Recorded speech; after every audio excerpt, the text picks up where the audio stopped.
అనేక కష్టాలు, అనేక అవమానాలు, ఒంటరిగా ఉన్నప్పుడు అనేక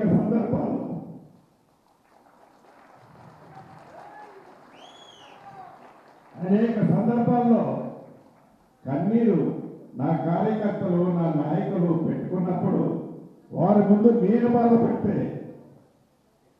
వారు బాధపడతారని దిగమింగుకొని ఒంటరిగా ఉన్నప్పుడు ఆ కన్నీరు కాచుకునేవాడిని. ఆ కష్టం ఒట్టిగా పోలే. ఇది మీకు ఎందుకు చెప్తున్నానంటే, ప్రతి కష్టం వెనక సుఖం ఉంటుంది, ప్రతి సుఖం వెనక కష్టం ఉంటుంది. పుడతా పుడతా ఎవడు లక్షాధికారి కాడు, పుడతా పుడతా పదవులతో ఏ ఒక్కడు పుట్టడు. మనం నడిచే నడక, మన ప్రవర్తన, మన మంచితనం ఎప్పటికీ మనకి శ్రీరామ లక్ష్యలాగా ఉంటాయి. దాన్ని మీరు అందరూ మనసులో పెట్టుకొని కష్టం వచ్చినప్పుడు దిగమింగుకుందాం, సుఖం వచ్చినప్పుడు ఈరోజు నేను రాష్ట్రంలో ఒక ప్రధానమైన మంత్రిలో చాలా ఉన్నతమైన స్థానంలో ఉన్నా. ఇంతమందిలో ఈ రోజు అందుకు ఎమోషనల్ అయ్యానంటే ఆ రోజైతే దానికి అర్థం లేదు. ఈ రోజైతే ఆ ఎమోషనల్కి అర్థమేందో మీరు అందరూ గ్రహిస్తారని ఇక్కడ అయ్యా. ఆ రోజు నేను బాధపడితే నా ఎమ్మటున్న లక్షలాది మంది అభిమానులు డిమోరల్ అవుతారు.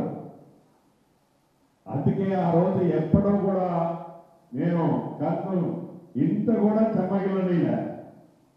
ఈరోజు ఇందాక అన్నట్లు ఇదే అధికారులు అనేక మంది నన్ను నమ్ముకున్న వాళ్ళని ఇబ్బంది పెట్టారు.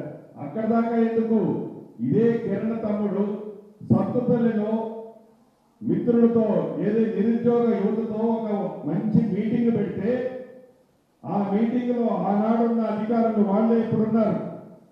తన మీద అనేకమైన కేసులు బుక్ చేశారు. అంటే బిక్కు బిక్కుమనుకుంటా నా ఎమ్మడ తిరిగే కార్యకర్తలు, అభిమానులు కూడా ఆనాడు గడిపారు. ఈనాడు నాకు పదవి వచ్చింది, ఈనాడు మన రాజ్యం వచ్చింది, ఈనాడు ఇందిరమ్మ ప్రభుత్వం వచ్చింది.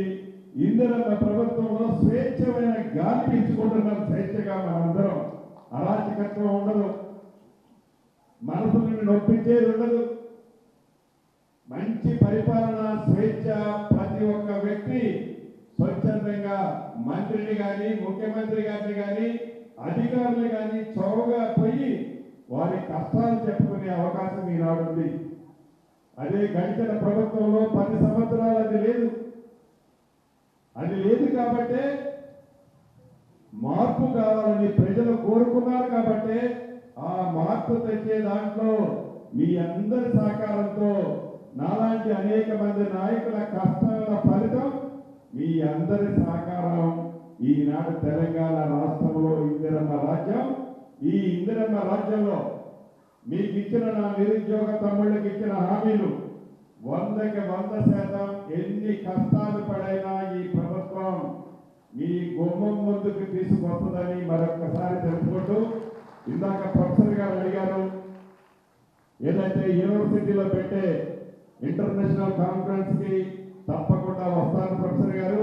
అంతేకాకుండా హరికృష్ణను కూడా ఈ బాధ్యత తీసుకోవాలి అని అడిగారు.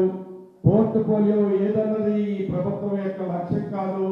ప్రజలకి కష్టాల్లో ఉన్న ప్రతి ఒక్కరికి భరోసా ఇచ్చి భుజము తట్టి అండగా ఉండాలి అన్నదే ఈ ఇందిరమ్మ రాజ్యం యొక్క కోరిక.